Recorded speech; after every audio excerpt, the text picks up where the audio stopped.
এই বাংলোতে আসার পরে আপনি যে আমাকে একটু আর চোখে মানে ইশারা ইঙ্গিতে কথা বলেন বা দেখার চেষ্টা করেন, সেটাও কিন্তু তার নজরে পড়েছে।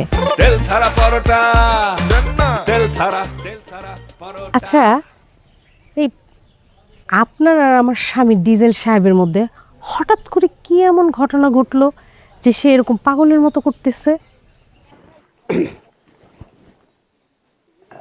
হয়েছে কি ভাবি, আপনি তো সব জেনেই গেছেন। আমার মধ্যে আর ডিজেল সাহেবের মধ্যে একটা হৃদ্যতার সম্পর্ক তৈরি হয়েছে। আমার মনের যত কথা ডিজেল সাহেবকে বলছি, আবার ডিজেল সাহেবের মনের যত কথা আমাকে বলছে। আমরা দুজনেই একটা দারুণভাবে স্বাধীনতা উপভোগ করছিলাম। এর মধ্যে কি যে হলো আমি ঠিক বুঝতে পারছি না। হ্যাঁ, যে স্বাধীনতা আপনি ভাবতেছেন আসলে সেই স্বাধীনতাটা না। কারণ এই যে আপনি আপনার সমস্ত কথা তার কাছে বলতেছেন, তার সমস্ত কথা আপনার কাছে বলতেছে, এতে কিন্তু ভালো কিছু হয় নাই খারাপ ছাড়া। কারণ এখন আমার স্বামী ভাবতেছে যে তার সমস্ত কথা আপনি নিয়ে আপনি তার স্যারকে বলতেছেন।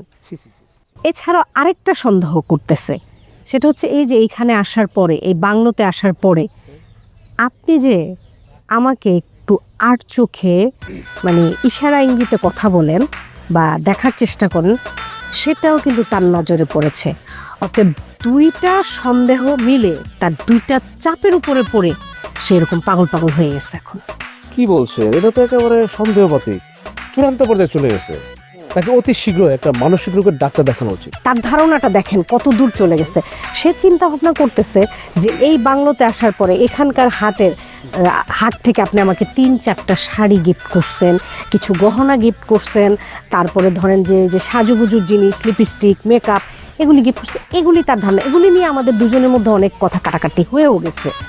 হ্যাঁ, কিন্তু আসলে তো ঘটনাটা তা না। তার মনে সত্যি সন্দেহ একটা বাতি। আসলে এরকম কিছু হয়েছে বলেন? অবশ্যই না, নিশ্চয়ই হয় নাই। তাছাড়া ভাবি এরকম কিছু হইলেও তো সমস্যা নাই, ঠিক না? তা অবশ্য নাই, কিন্তু হয়নি তো, তাই না? তা ঠিক আছে ভাবি। তারপর ধরুন যে আপনার সাথে আমার যে কথাবার্তা হয়, এটা কি শুধু আমার একা ইন্টারেস্ট? আপনার কি কোনো ইন্টারেস্ট নেই? তো ভাবি যে মাঝরাতে 2টার সময় একটা মেসেজ চলে আসে। আমি যখন মেসেজ ওপেন করি দেখি ওইখানে লেখা এই ব্র্যান্ডের শাড়ির দাম কত, লাল পাড়লা শাড়িটা কত প্রাইস হবে, ওই ব্র্যান্ডের অর্নামেন্টসটা কত দাম। আমি যখন সব কিছু গুছিয়ে টুছিয়ে মনে করি যে মানে আপনাকে দিতে যাব, ঠিক তখন টুমকা আরেকটা মেসেজ চলে আসে। আমি যখন মেসেজটা ওপেন করি ঠিক তখনই দেখি লিপস্টিকে আঁকা গোলাপের পাপড়ির মতো লাল টকটকে একটা ঠোঁটের ছবি। না মানে হয়েছে কি, ওইটা তো আমি আসলে আপনাকে দেওয়ার জন্য না, মানে আমি হঠাৎ করে মোবাইল নিয়ে লিপস্টিক লাগাচ্ছিলাম, তো হুট করে চাপ লেগে আপনার কাছে চলে গেছে। সমস্যা নেই, সমস্যা নেই, সমস্যা নেই, আসলে কোনো সমস্যা নেই। আসলে ওইটাই তো হচ্ছে আমার আর আপনার চাওয়া পাওয়া, ঠিক না? এর মধ্যে একটা ঠাটা পড়েছে। আমাদের যে বস সিদ্ধান্ত নিয়েছে আগামীকাল আমাদের চলে যেতে হবে। বলেন তো এটা কথা হলো? আগামীকাল হচ্ছে সারা বছরের সবচেয়ে সেরা অমাবস্যার রাত, সবচেয়ে ঘুটঘুটে অন্ধকার থাকবে। এই অন্ধকারের রাতটা কত রোমান্টিক হবে। আপনি আর আমি দুজন মুখোমুখি, ঘুটঘুটে অন্ধকার। আপনি আমাকে দেখছেন না, আমি আপনাকে দেখছি না। আর ডিজেল সাহেব, ওর তো কথাই নাই। ঠিক বলছেন, মানে আপনি আমাকে দেখবেন না, আমি আপনাকে দেখব না, ঘুটঘুটে অন্ধকার। কিন্তু হঠাৎ করে দেখবো কি ওই যে ডিজেল সাহেব এই দুজনের মাঝখানে একদম পূর্ণিমার আলো হয়ে ফুটে উঠেছে। ঠাটা ঠাটা ঠাটা। আর এই যে আপনি আর আমি কথা বলি, আপনি ইশারা ইঙ্গিতে আমাকে ডাকেন, মনে করেন যে সে সমস্ত কিছু দূর থেকে তাকিয়ে দেখা গেল যে সে সব কিছু দেখতেছে, সব কিছু ফলো করতেছে। ঠিক আছে, ওনার নাম ডিজেল সাহেব দিয়েছে, ওর নাম তো মিস্টার দূরবীন হওয়া উচিত ছিল। দেখছে কিনা জানি না, তবে আমার কাছে যতটুকু মনে হয় সে ফলো করতেছে।